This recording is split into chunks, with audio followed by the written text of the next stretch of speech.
नमस्कार दोस्तों, मौसम चलावास में आपका स्वागत है। बात करेंगे राजस्थान के मौसम के बारे में, जिसमें आपको बताएंगे कि अगले 24 घंटों के दौरान किस प्रकार रहेगी मौसमी गतिविधियाँ राजस्थान के क्षेत्रों में। तो यहाँ पर राजस्थान के आसपास मौसमी प्रणाली की बात करें तो यहाँ पर जो है उत्तर पश्चिम राजस्थान के आसपास पाकिस्तान के लगभग मध्य पूर्वी भागों के आसपास जो है एक परिसंचरण तंत्र बना हुआ है कमजोर रूप में, जो कि उत्तरी राज्यों के आसपास बने हुए WD से प्रेरित हैं। साथ ही जो है दक्षिण पूर्व पाकिस्तान पर भी जो है एक ऊपरी परिसंचरण तंत्र बना हुआ है, यानी सर्कुलेशन बना हुआ है।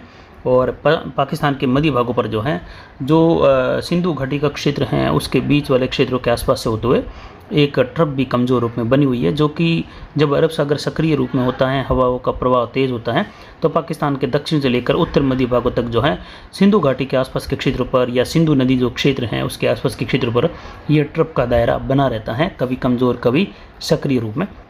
और मानसून ट्रफ भी जो है अपनी सामान्य स्थिति के आसपास जो है अब आ गई हैं और बंगाल की खाड़ी के मध्य भागों के आसपास एक मजबूत चक्रवाती हवा का क्षेत्र बना है, जो कि अगले 24 घंटों के दौरान जो है दूसरे सप्ताह की शुरुआत से ही निम्न दबाव बनने की संभावना, उसके बाद वेलमार्क और डिप्रेशन बनने की संभावना। और साथ ही देखें तो यहाँ पर जो है ट्रफ गंगानगर के आसपास से होते हुए उत्तरी राजस्थान उत्तर पूर्वी राजस्थान से होते हुए यहाँ पर बनी हुई है बंगाल की खाड़ी के मध्य भागों तक। वहीं दक्षिण भारत पर भी जो है एक चक्रवाती हवा का क्षेत्र जो है बना हुआ है, सर्कुलेशन की तरह ही है, कमज़ोर हुआ है लेकिन फिर भी बना हुआ है। बारिश की गतिविधियाँ केरल, कर्नाटक, तमिलनाडु के क्षेत्रों में बनी रहेगी, मध्यम से तेज़, कहीं कहीं भारी वर्षा के रूप में। तो वहीं पूर्वोत्तर राज्यों में भी बारिश का दायरा बना रहेगा।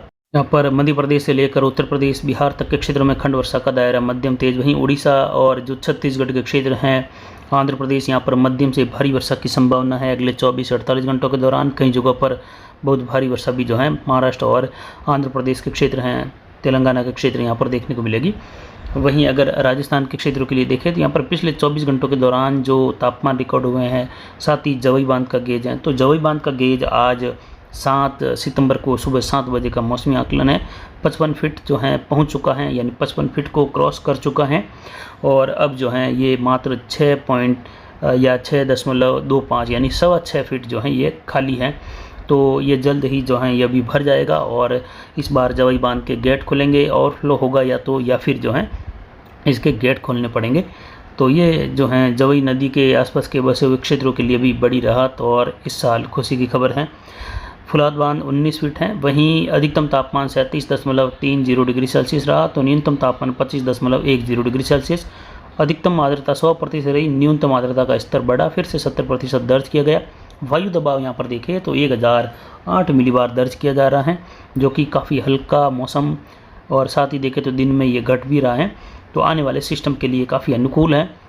और आने वाले सिस्टम के अगर बात करें ट्रैक के बारे में, या दो सिस्टम जब आमने सामने रहेंगे, एक आगे बढ़ते हुए कमज़ोर होगा, फिर अरब सागर में पहुंचने के बाद फिर से जो है निम्न दबाव बनेगा, और आगे उम्मीद है कि ये वेलमार्क या डिप्रेशन की कैटेगरी में भी जा सकता है। और इसके जो है कर्व करते हुए उत्तर और गुजरात के क्षेत्रों की ओर बढ़ते हुए आगे राजस्थान की ओर भी इसका रुख हो सकता है, जैसा कि हमने हिंट के तौर पर 25 अगस्त को एक मैप बनाकर भारत का दिखाया था, जिसमें जो है ये एक हिंट के तौर पर दिखाया था कि सिस्टम जो है इस प्रकार आगे बढ़ेगा, जिसमें 10 से 15 सितंबर के आसपास गतिविधियां कुछ इस प्रकार रह सकती हैं। 1-2 दिन प्लस माइनस इसमें हो सकता है, लेकिन वहां तक जाकर जो है गतिविधियां इस प्रकार रह सकती हैं, ऐसी संभावनाएं, ऐसा जो है अनुमान लग रहा है हवाओं के प्रवाह के कारण, ITZ के दक्षिण होते हुए दायरे के कारण, साथ ही उत्तरी जो क्षेत्र हैं उसके आसपास जो पश्चिमी जेट दर बहती हैं उसका भी जो है पूर्व अनुमान करते हुए हमने ये यहाँ से जानकारी दी थी।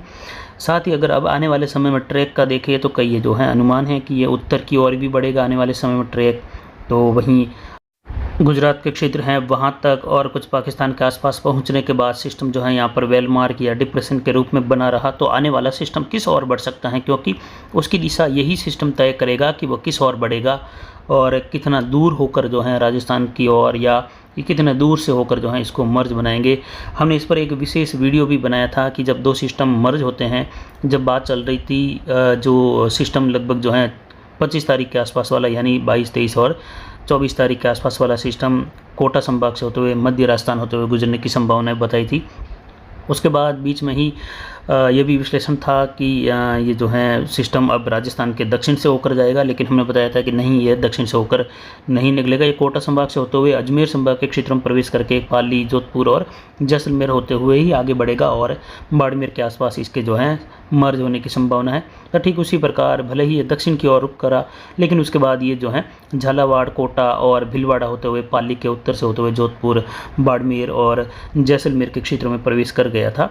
तो अब भी जो है आने वाले समय में सिस्टम जो आगे बढ़ेगा, दूसरा सिस्टम जो बनेगा दूसरे सप्ताह में फिर से बंगाल की खाड़ी में एक सिस्टम बनेगा। जब 8 तारीख को ये निम्न दबाव बनते हुए आगे बढ़ेगा, लगभग 12-13 के आसपास नया सिस्टम और डेवलप होगा बंगाल की खाड़ी में।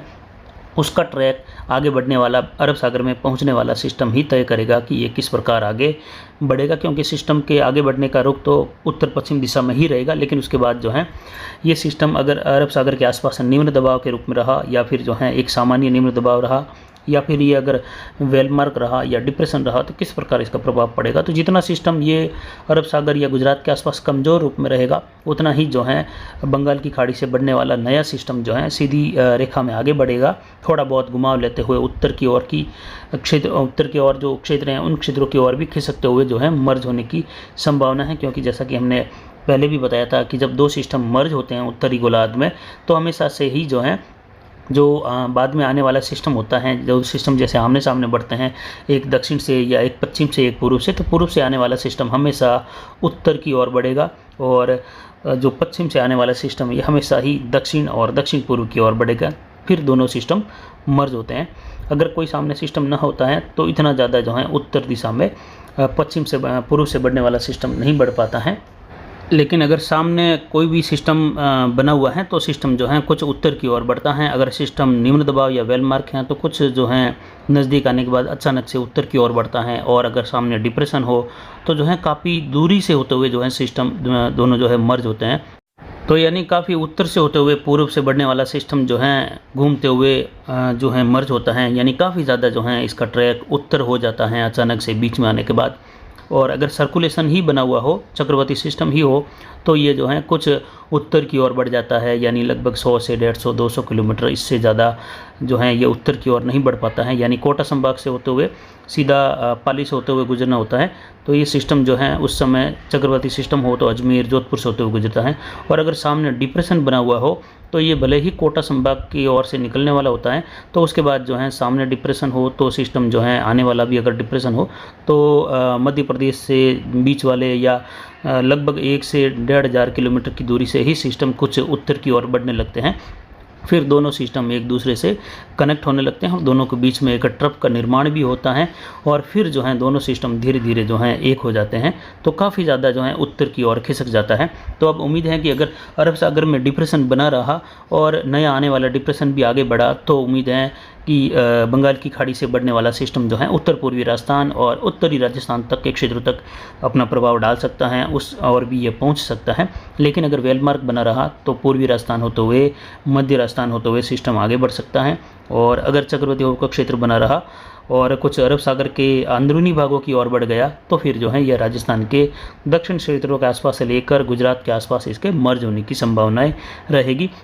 तो आने वाले समय में जो बंगाल की खाड़ी में अभी कल से निम्न दबाव बनने वाला सिस्टम आगे बढ़ेगा, तो यही जो है नए सिस्टम का ट्रैक जो है तय करेगा कि वो किस ओर बढ़ेगा। क्योंकि हमेशा ही प्रकृति में जो है सिस्टम वायु राशियों के आधार पर ही आगे बढ़ते हैं, जिनको जिस ओर भी राह मिलती है वो उस ओर जो है बढ़ते हुए आगे चले जाते हैं।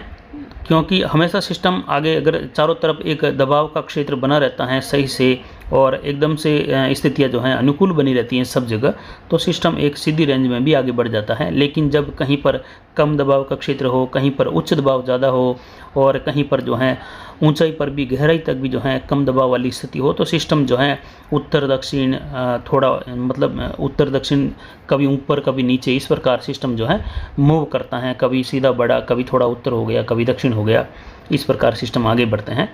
तो फिलहाल बात करें अगले 24 घंटों के लिए, तो राजस्थान के क्षेत्रों में दक्षिण पूर्वी राजस्थान से लेकर दक्षिण पश्चिमी राजस्थान तक मौसम खंड वर्षा वाला रहने की संभावना, विशेषकर पाली, जालोर और सिरसा के क्षेत्रों में कुछ खंड वर्षा की संभावना है। कल भी पाली के सुमेरपुर, देसूरी, मारोड़ जंक्शन के क्षेत्रों में मध्यम से तेज खंड वर्षा देखने को मिली। कुछ जगहों पर अरावली रेंज में मूसलाधार वर्षा भी देखने को मिली। वहीं सिरोही से लेकर जालोर शहर तक जो है मूसलाधार गतिविधियाँ अलग अलग जगहों पर रहेगी। जालोर शहर में कल जो है मूसलाधार यानी भारी वर्षा के रूप में गतिविधियाँ देखने को मिली। कुछ ही समय में जो है यहाँ पर जो है लगभग 40 मिलीमीटर से ऊपर तक की बारिश की गतिविधियाँ हुई, यानी मध्यम से लेकर भारी वर्षा के बीच वाली गतिविधियों का दौर देखने को मिला। अचानक से तेज़ बारिश के कारण कल जो है जालोर शहर में बस हादसा भी देखने को मिला, जिसमें जो है एक आदमी बस के नीचे आ गया तेज़ बारिश के दौरान। मतलब बारिश की इंटेंसिटी इतनी तेज़ थी, दृश्यता इतनी कम थी कि समझ नहीं आया कि सामने बस आ रही है, और बस वालों को भी नहीं समझ आया कि सामने जो है बाइक वाला है। तो इस प्रकार ये एक हादसा हो गया था, ऐसा सुनने में है। साथ ही देखें तो अगले 24 घंटों के लिए भी ऐसी ही संभावना है। कुछ जोधपुर के उत्तरी भागों से लेकर कुछ घने बादल बन सकते हैं। जैसलमेर से लेकर भी तो खंड वर्षा उधर भी देखने को मिल सकती हैं कहीं कहीं। साथ ही दक्षिण पूर्व राजस्थान में कोटा, बूंदी, बारा, झालावाड़, भीलवाड़ा, राजसमंद, उदयपुर, डूंगरपुर, बांसवाड़ा, यहाँ पर ज़्यादातर मौसम शुष्क रहेगा। कुछ जगहों पर खंड वर्षा की संभावना यहाँ पर दक्षिण पूर्व बॉर्डर के आसपास से लेकर अरावली रेंज के क्षेत्रों में, राजसमंद, भीलवाड़ा के आसपास, कुछ उदयपुर के आसपास देखने को मिल सकती है। लेकिन ज़्यादातर इलाके शुष्क बने रहेंगे। आने वाले समय में भारी से बहुत भारी वर्षा के दौर देखने को मिलेंगे, जिसकी जानकारी लगातार आने वाले समय में भी देते रहेंगे। उत्तर पूर्वी राजस्थान में झुंझुनू, सीकर, अजमेर, टोंक, सवाई माधोपुर, करौली, धौलपुर, भरतपुर, दौसा, जयपुर, अलवर, ज़्यादातर इलाकों में मौसम शुष्क बना रहेगा। कुछ भरतपुर संभाग और कुछ झुंझुनू, सीकर के आसपास से लेकर अलवर के क्षेत्रों के आसपास छुटपुट खंड वर्षा देखने को मिल सकती है। बाकी ज़्यादातर इलाकों में मौसम शुष्क बना रहेगा। वहीं गंगानगर, हनुमानगढ़, चूरू, नागौर, बीकानेर के क्षेत्रों में देखें तो यहाँ पर कुछ जगहों पर घने बादल बनने की संभावना है। कुछ जो लूण करनसर से लेकर सूरतगढ़ तक के क्षेत्र हैं, वहाँ पर भी कुछ घने बादल बन सकते हैं। साथ ही फ्लो का दायरा नोखा के आसपास, नोक से लेकर भी बन सकता है। जोधपुर से सटे क्षेत्रों से लेकर जैसे कुछ खंड वर्षा गंगानगर, हनुमानगढ़, बीकानेर, चूरू, नागौर, जोधपुर से सटे क्षेत्रों में देखने को मिल सकती है। ज़्यादातर इलाके शुष्क बने रहेंगे। 5% इलाकों में ऐसी संभावना है। साथ ही देखें तो गंगानगर, हनुमानगढ़ के कुछ इलाकों में जो है देखने को मिल सकता है। कुछ बड़े इलाका भी हो सकते हैं जहाँ पर हल्की मध्यम वर्षा हो सकती है, लेकिन फिर भी ज़्यादातर इलाके तो यहाँ पर भी शुष्क ही बने रहेंगे। कल भी कई जगहों पर अच्छी वर्षा देखने को मिली। आज भी जो है खंड वर्षा मध्यम तेज संभावना यहाँ पर गंगानगर, हनुमानगढ़ को चूरू तक के क्षेत्रों में, जो कि एक WD के कारण है। आने वाले समय में 10 से 15 के बीच WD प्लस मानसून की गतिविधियों का दौर यहाँ पर देखने को मिलेगा। तो फिलहाल अभी की जानकारी के लिए इतना ही। आगे की जानकारी के लिए बने रहे हमारे चैनल पर। नमस्कार, जय हिंद, जय भारत।